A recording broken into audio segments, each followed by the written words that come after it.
Hola a todos, bienvenidos a esta nueva sección de la revista Grafógrafo UGC, en la cual realizaremos entrevistas que ustedes podrán ver a través de un código QR. En esta oportunidad contamos con el docente Diego Andrés Rodríguez, licenciado en Educación Básica con énfasis en Ciencias Sociales, magíster en Comunicación y Educación, docente investigador en temas de conflicto y posconflicto y líder de área en la Alianza Educativa. El tema de esta entrevista será la educación en tiempos de conflicto y posconflicto. Bienvenido, profe. Muchas gracias por la invitación. Bueno, listo, entonces comencemos.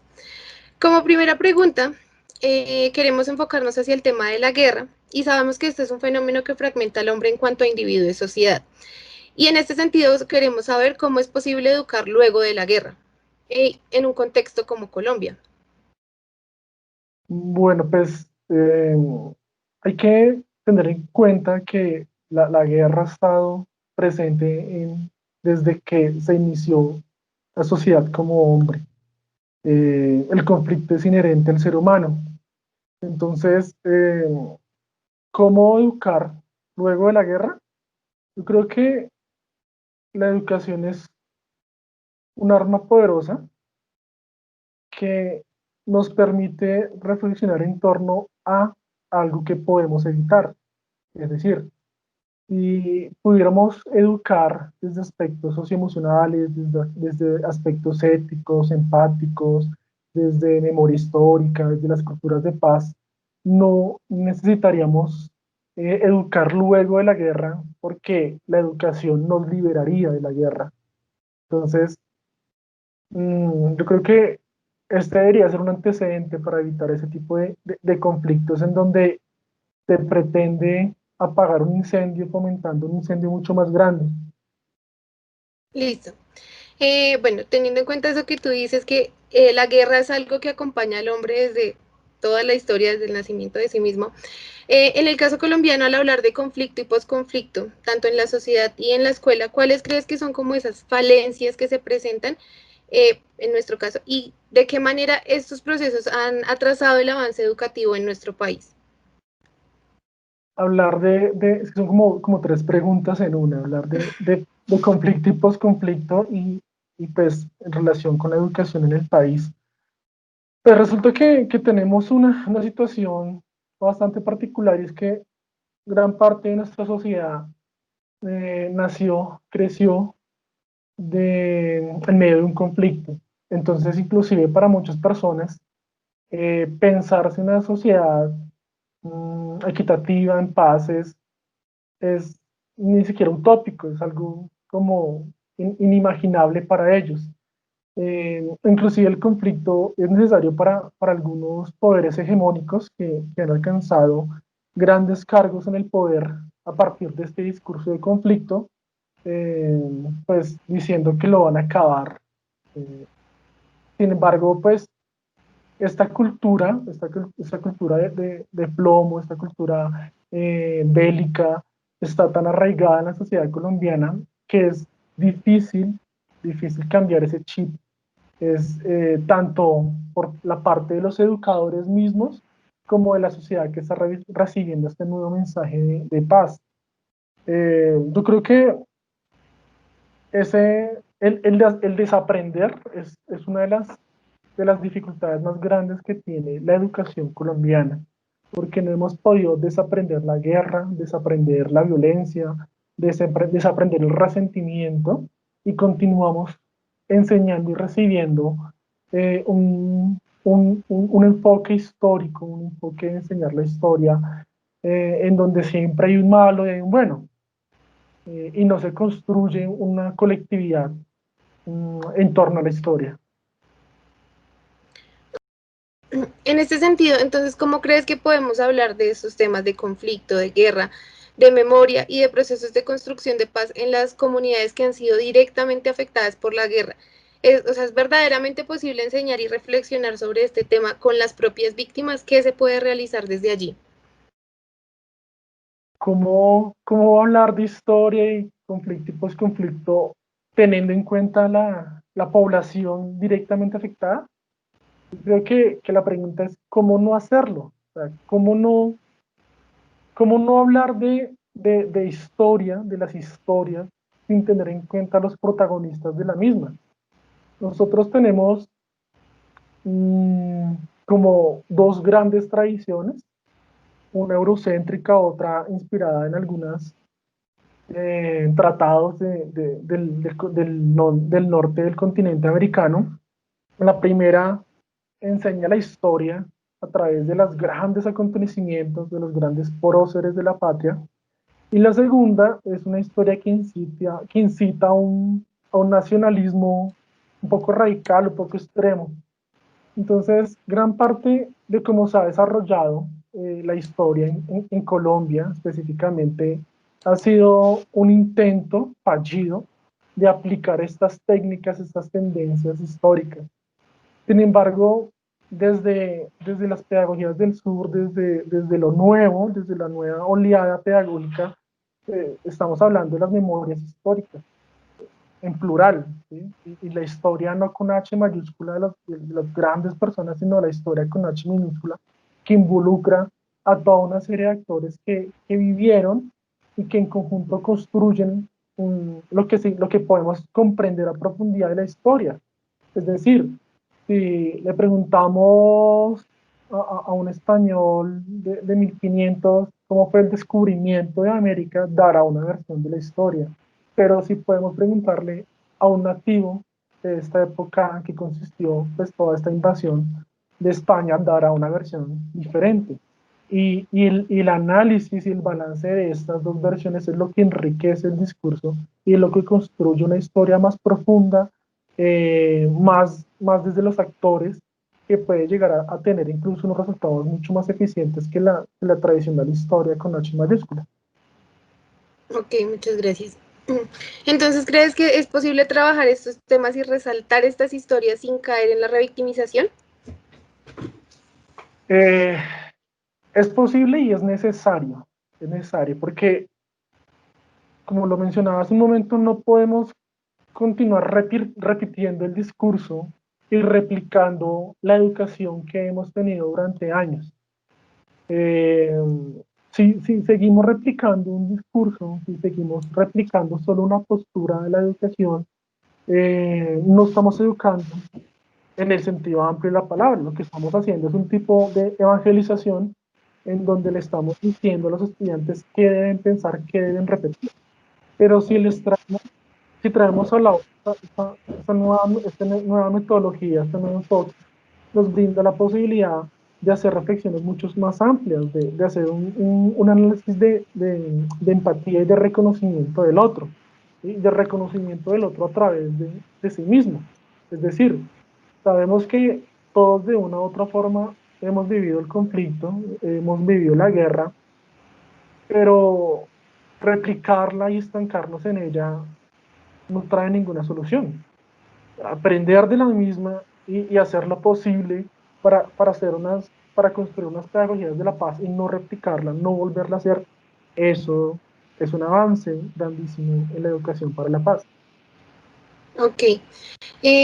Bueno, después de, digamos que la historia de Colombia y la historia de los acuerdos de paz y de los intentos de paz en este territorio es bastante como amplia, ¿no? Pero pues los más recientes fueron los del plebiscito en el año 2016 y luego de estos acuerdos se da la desmovilización de las FARC. A partir de esto, pues, ¿cómo podemos ver ese posconflicto y la memoria histórica desde el ámbito educativo como un estilo de vida que pues primeramente está definido por el Estado en una sociedad donde se entiende que no hay una memoria histórica pues ampliamente consolidada, que la memoria histórica no es un fuerte en nuestra sociedad? Bueno, aquí es bastante delicado, que es, se puede armar un debate grandísimo entre lo que entendemos por post-conflicto y post-acuerdo, ¿sí? Pues el post-conflicto es un ideal, ¿sí? Es un ideal en donde hemos superado una etapa, una situación, como lo mencionaba al principio, pues el conflicto es inherente al ser humano. La forma en cómo nosotros demos una solución constructiva a la misma y podamos avanzar a partir de esta situación, o por otro lado, destruirnos más a través del conflicto es lo que diferencia el desarrollar un buen postconflicto a desarrollar un posacuerdo. pues que si uno se dirige a los análisis de la Comisión de Sabios, uno podrá darse cuenta que el posacuerdo, por dinámicas netamente políticas y de ideología, no se han cumplido, no se han hecho valer. Entonces no se ha podido hacer evidente un posconflicto, porque no se ha hecho valer el posacuerdo, ¿sí? Donde hay unas dinámicas de unos acuerdos, y si no se cumplen, pues netamente nos estamos estancando. En cuanto a pasarlo a un plan educativo, hay muchas propuestas, hay muchos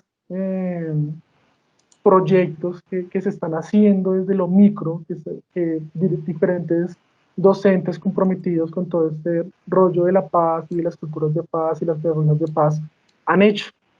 Podemos ver en la red de maestros y maestras, podemos ver en muchas revistas situaciones y experiencias exitosas de docentes que le han hecho una apuesta grandísima a hablar de la guerra más allá de un fusil, más allá de una bala, sino todo lo que esto puede conllevar y construir. Ok. Ok, entonces dentro de esas pedagogías de la paz encontramos un elemento que fue instaurado por el Ministerio Nacional de Educación, que es la Cátedra de la Paz, que pues este ha sido un eje temático bastante como un punto bastante controversial, ¿no?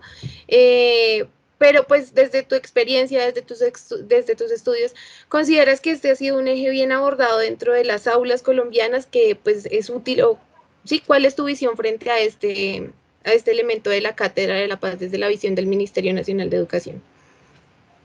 La Cátedra de la Paz es una muy interesante primera propuesta. Es decir, la Cátedra de la Paz es una propuesta que se ha forjado. eh, Lastimosamente, en muchas situaciones en Colombia, quienes dirigen la educación no son pedagogos, sino son economistas o pertenecen a un campo disciplinar alejado de la pedagogía. Entonces ellos plantean unas propuestas desde una postura que a veces es ajena al aula, ajena a los contextos, a los diferentes contextos educativos. Es necesario hablar de la Cátedra de la Paz, pero entonces no podemos pretender dirigir el mismo discurso, la misma metodología a estudiantes de estrato 5, 6, con unas condiciones económicas muy diferentes a estudiantes rurales o estudiantes de la periferia de Bogotá con unas condiciones económicas totalmente diferentes.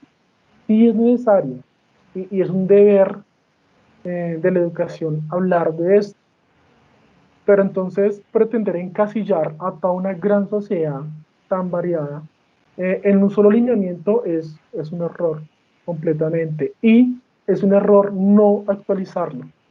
La, la tendencia de paz antes del 2016 tenía un propósito y unas dinámicas muy diferentes a lo que debe ser la Cátedra de la Paz después del 2016. Y así como los acuerdos, la sociedad, muchas cosas se actualizan constantemente, asimismo estos lineamientos deben dar nuevas luces que respondan a las diferentes dinámicas contextuales y sociales de los estudiantes y de los docentes, que incluyan las familias. Ok, continuando con esto y con, bueno, con todo lo que desarrolla el Ministerio Nacional de Educación, a nosotros como docentes nos dan ciertos documentos oficiales que guían de una u otra forma pues, nuestro actuar, las temáticas que debemos desarrollar, ¿no? Entonces, ¿cómo consideras que afectan o contribuyen estos documentos en los procesos de construcción de paz, de memoria histórica y pues de la cátedra de la que veníamos hablando al interior de las aulas? Pues los documentos como estándares básicos, los DBA y todo este tipo de pues, documentos que tenemos a nuestra disposición. Sí, pero nosotros tenemos unos derroteros, unos lineamientos de estándares básicos por competencias, unos derechos básicos de aprendizaje, que, que se pueden ver desde dos perspectivas. Una es el desconocimiento del documento, y es que muchas veces nosotros los docentes criticamos, cuestionamos, incluso atacamos los documentos, a veces sin siquiera conocerlos. Entonces, yo creo que hay momentos en donde en vez de ir contra el sistema, debemos aprender y apropiar el sistema para poder mirar cómo las, cómo le hacemos como la trampa, por decirlo de alguna forma. Es decir, cómo coger las herramientas básicas que nos da el ministerio para a partir de ellas transformar en algo mucho más grande. ¿Sí? Los derechos básicos de aprendizaje son nociones muy básicas, demasiado básicas, que si se aplican de forma literal, que va a hacer es agrandar la brecha cultural entre estudiantes de escasos recursos con estudiantes de recursos más amplios, ¿sí? Que eso es un tema muy delicado que tenemos que tratar. Es decir, mientras algunos estudiantes que tienen muy buenas condiciones económicas desde grado sexto ya pueden tener inglés y en 11 salen con 3 idiomas, en colegios oficiales, en colegios de la periferia, hasta ahora están tratando de ver un poco más complejo este idioma, que al momento de enfrentarnos a la vida y enfrentarnos a través de nuestras competencias, pues van a presentar una ventaja mucho más amplia en cuestión de oportunidades. Entonces, por ejemplo, los lineamientos se presentaron, se proyectaron, se plantearon en un contexto muy diferente al que estamos manejando hoy en día.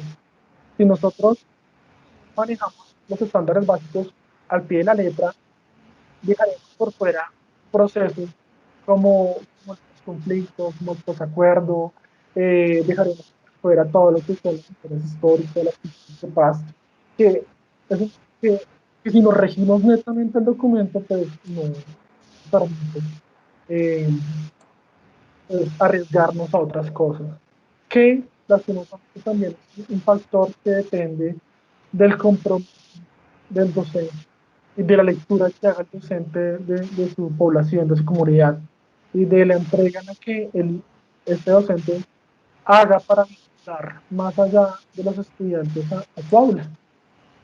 Ok.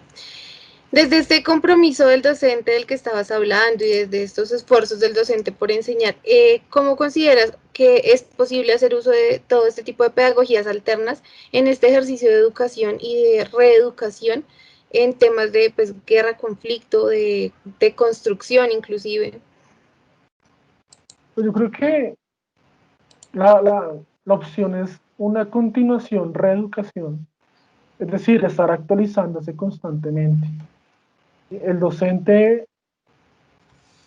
tenemos que eliminar, bueno, hay unos problemas estructurales de fondo, pero también hay que hacer un análisis introspectivo en donde podamos evidenciar que el docente que no se actualiza, el docente que replica su clase durante 5, 10, 15, 20 años, la misma clase, el mismo discurso, la misma cátedra, la misma metodología, pueda que genere unos hábitos en los estudiantes, pero más allá de los hábitos es cuestionarse frente al impacto que genera en la sociedad y en los estudiantes principalmente.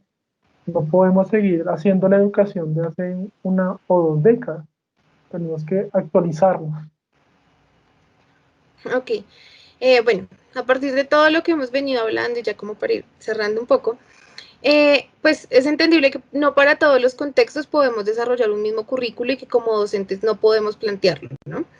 Y pues en un país como este es de vital importancia prestar atención como a esos contenidos que se trabajan en las poblaciones más vulnerables o los contextos más difíciles. Entonces, desde pues, tu experiencia y tu opinión, ¿cuál crees que es el punto clave para partir a hacer estas planeaciones o currículos, digamos que en las ciencias sociales, pero también desde una perspectiva interdisciplinar, en inglés, en, no sé, literatura inclusive? ¿Cuál es ese punto clave del cual podemos partir para estos planes de clase? Bueno, pues yo creo que lo primero que tendría que decir es que el currículo sí lo deben construir docentes. y lo deben construir pedagogos. Es importante que miremos cómo podemos construir un currículo con un propósito colectivo. Es decir, que si nuestro propósito es apuntarle a una sociedad empática, a una sociedad con una riqueza socioemocional amplia, con una sociedad con unas pedagogías de paz arraigadas, que ese sea nuestro propósito y como nuestra meta a cumplir.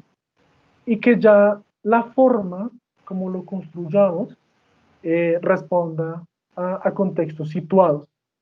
Como lo mencionaba en un momento, no podemos considerar que la población de determinado territorio es igual a la población de un territorio que ha vivido unas condiciones sociales, culturales, históricas totalmente diferentes. Incluso dentro de un mismo salón podemos encontrar una variedad bastante amplia de lo que los estudiantes son como personas. Entonces, si nos brindan un propósito centrado que se construya a partir de unas categorías, de unos conceptos, unos ejes principales, pero que en la práctica sea el docente el que enriquezca esta columna vertebral, pues estamos haciendo unos avances impresionantes y mucho mejor si dejamos la educación, si dejamos de ver la educación como islas separadas. Entonces allá está el profe de sociales, allá están los de matemáticas, allá están los de química. Interesante sería ver a un profe de matemáticas o de química orientar la cátedra de la paz, enriquecerla, ¿sí? Preguntarle al matemático que nos aporte cuáles son las condiciones económicas a partir del conflicto, cuáles son los polos, los contras, y poder establecer en la clase de ciencias naturales porque en determinados ecosistemas tan ricos en minería se presenta un alto grado de conflicto. Entonces, situar al estudiante en que mi profe de sociales estamos viendo historia y conflicto en Colombia, pero mi profe de matemáticas también lo está tocando, pero mi profe de química también lo está tocando, pero en ética y valores también lo estamos viendo. Entonces, eso le da un sentido al estudiante de que estamos unificándonos como educadores frente a un propósito específico. Ok. Bueno, y ya sabemos también que dentro de tu trabajo como líder de área has capacitado y tienes experiencia en la capacitación de docentes. En este sentido, ¿cómo es capacitar docentes? ¿Evidencias una necesidad en ellos de esta capacitación constante o cómo es este proceso? Pues bueno, la experiencia de capacitar docentes es una experiencia enriquecedora porque pues, se debe partir de una dinámica dialéctica, ¿sí? De un diálogo, yo puedo aportar un aspecto, pero también estoy atento a recibir lo que pueden aportar docentes con años de experiencia, con educación actualizada, con posgrados, ¿sí? Como lo decía hace un momento, es necesario. La capacitación, la actualización docente es necesaria. No, no podemos seguir replicando el mismo discurso de hace 10, 15, 20 años. Además, porque son discursos que se implementan o se orientan a través de unos documentos oficiales y que estos discursos siempre van con una línea ideológica, con un partido político, con un poder hegemónico de turno. Entonces, si seguimos replicando estos discursos, lo que vamos a hacer es reproducir lo que una entidad de poder quiere que se reproduzca. Entonces, más allá de enseñar a repetir es mirar cómo brindamos los escenarios, los espacios para enseñar a preguntar, a cuestionar, a analizar, a criticar. Entonces, ¿qué más, qué más ¿qué más podemos ofrecerles a los docentes que estos espacios de capacitación, de actualización, de retroalimentación? Es importante, yo sé que también es un debate fuerte, pero evaluarnos, ¿sí? La evaluación no desde el sentido de señalar, de juzgar, de usted tiene 0 o usted tiene 10, sino ver la evaluación como un momento de alto, de mirar qué cosas estoy haciendo bien y qué cosas posiblemente puedo hacer mejor, ¿sí? Para seguir en ese proceso de construcción y de progreso, de avance, como lo queramos decir. Ok, y en este proceso pues de capacitación de docentes, pues yo creo que no todo es como tan perfecto. Entonces, como, ¿cuáles son las mayores como dificultades con las que te has encontrado pues en una conferencia, en una capacitación, en algún momento? Pues son muchas situaciones, es decir, no podemos encasillar o no podemos definir en un solo término la amplia población docente, ¿sí? Porque yo creo que uno de las mayores dificultades es la zona de confort y el reto a desaprender. Entonces tenemos docentes con muchos años de experiencia que se saben sus libros, sus clases de memoria, las recitan. Entonces hay una resistencia al cambio. Es cuando se le dice a un docente de este corte, miremos cómo podemos hacer esta clase de forma diferente, hay como un pero y se forma una barrera en torno a eso. Sin embargo, esto no es una situación única de los profes con hartos años de experiencia, también se presenta con profesores que están recién salidos de su pregrado y se enfrentan a escenarios educativos. Entonces, mientras unos profes llevan toda su vida replicando la misma clase, otros profes recién desempacados eh, pretenden que ya todo lo que se tiene que saber lo aprendieron en la universidad y no hay nada más que aprender. Entonces también hay una resistencia y una coraza frente a nuevas posibilidades, frente a otras metodologías, otros métodos. Entonces es muy variado. Los docentes somos espécimes bastante complejos. Entonces no podemos definirlos, ¿sí?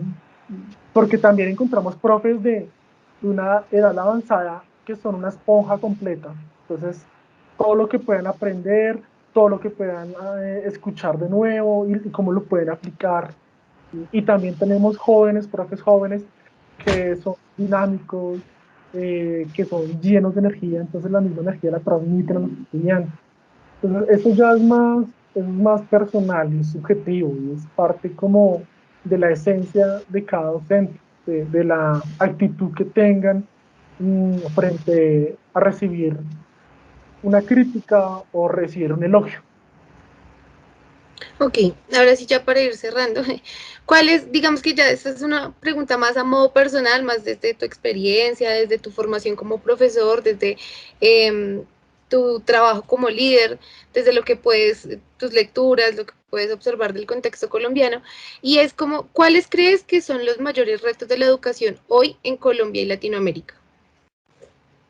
Bueno, pues es una pregunta muy compleja porque enumerar los retos que tiene la educación es amplio, es muy amplio y tardaríamos pues toda la noche, todo el día en darle respuesta a esta pregunta, pero digamos, empezando desde lo más grande, no podemos dejar o no podemos permitir que haya tan poca inversión por parte del Estado en la educación. Es decir, no podemos permitir que escuelas rurales los estudiantes sigan viendo su clase en una tabla, apoyando su cuaderno sobre las piernas, y no podemos permitir que se siga romantizando ese tipo de violencia. Es decir, si el estudiante tiene que recorrer 3 horas a pie y cruzar un caño y cruzar un río y atravesar un potrero para llegar a su colegio, y eso es como, oh, el orgullo, porque el compromiso, no, porque eso es una forma de violencia. O sea, la educación, al ser un derecho, el Estado debería garantizar unas mejores condiciones para la educación. Entonces, desde la estructura, no podemos seguir permitiendo escuelas que se derrumban, eh, no podemos permitir que los docentes sean los profesionales con un sueldo tan bajo entre las otras profesiones. Entonces, esto trae muchas repercusiones, porque el docente que quiera tener una vida económicamente estable debe verse en la obligación de tener dos o tres trabajos. Entonces, no es el mismo compromiso en el mismo tiempo. Así el docente quiere entregar toda su vida en ello. Pero entonces no podemos permitir que el docente siga siendo una profesión tan mal paga. No podemos permitir que los documentos oficiales sean los únicos derroteros por el que se guía la educación durante décadas, años. Eso no lo podemos permitir porque tenemos que estar a la vanguardia siempre, tanto curricularmente en nuestra estructura como metodológicamente en nuestras prácticas. Eh, Tenemos que educar a las familias. Entonces, tenemos que dejar la visión a las familias que el colegio es un parqueadero, que el colegio es un estadero, que el colegio me cuidan a mi hijo mientras yo llego a trabajar. No, o sea, eso tiene que ya acabarse definitivamente porque la educación es un compromiso de todos. Y si mientras en un aula durante 4 o 6 horas se le está aportando toda la empatía al estudiante, pues llega a su casa y el ejemplo de su familia es diferente o contradictorio, pues va a haber un choque. Eh, ¿Qué tenemos que hacer? Retos de la educación, aparte de los que he mencionado. Eh, Dejar que nos sigan instruyendo personas que no tienen que ver con la pedagogía. O sea, no podemos seguir viendo la educación como un negocio, como una empresa y como una entidad de lucro. O sea, eso es irrisorio porque la pedagogía, está, está- está- este campo es totalmente diferente a a las ciencias que nos están direccionando desde hace tantos años o desde siempre prácticamente. Tenemos que cambiar el chip de la evaluación, tenemos que evaluarnos, reflexionar sobre nuestra práctica docente como profesionales y qué estoy haciendo para que cada día mi labor sea mejor y cada día poder aportarle más a esta labor tan bonita, a esta vocación tan bella que es la educación. Y por último, arriesgarnos a cosas nuevas, arriesgarnos a involucrar a gente más grande, arriesgarnos a hacer clases fuera de lo común, clases más allá de lo que nos han dado nosotros, de lo que hemos dado hasta el momento. Entonces es la utopía de nuestras clases.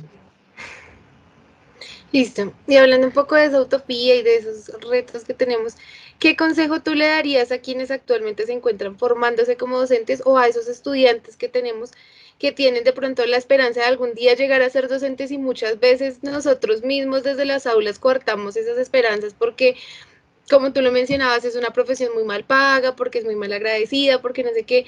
Y cuando uno dice quiero ser profe, lo primero que le dicen es no, no estudie eso. Entonces, ¿qué consejo le darías de pronto a quienes en este momento están dedicándose a estudiar para ser profes y a quienes pues tienen las esperanzas de ser profes? Bueno, pues yo creo que lo primero que les diría es, los felicito. Es, es una labor que requiere un compromiso, una vocación y una paciencia incalculable, incalculable. Estar con 6 cursos, cada curso con 45 estudiantes y estar pendiente de ellos, de su familia, de sus procesos académicos, emocionales, de dirección de grupo. Es una tarea maratónica que en algún momento debe cambiar, ¿no? En algún momento tenemos que frenar esa sobrepoblación estudiantil a los docentes. Entonces, les digo que mi total admiración para, a pesar de las condiciones en las que nos encuentra nuestra profesión, se arriesguen, eh, formar es lo más bello, a pesar de las dificultades, de las situaciones, ver el agradecimiento de los estudiantes, ver a un estudiante crecer, ver a un estudiante agradecido con la labor. Eso no hay cuenta bancaria que pueda superar esa satisfacción. Les diría que, que se arriesguen, les diría que la utopía está en el horizonte y sirve para eso, para caminar. Que, que entre más loca sea la idea, más ganas le metan a esa idea. Eh, y que crean que en algún momento, eh, con nuestros esfuerzos, con nuestra dedicación, esta labor en este país tendrá el reconocimiento que se merece. Listo. Eso sería todo pues, por esta entrevista. Muchas gracias por tu tiempo, muchas gracias por tu colaboración y pues esperamos tenerte por acá en alguna próxima oportunidad. Gracias a ustedes y estoy disponible. Gracias por la invitación. Gracias.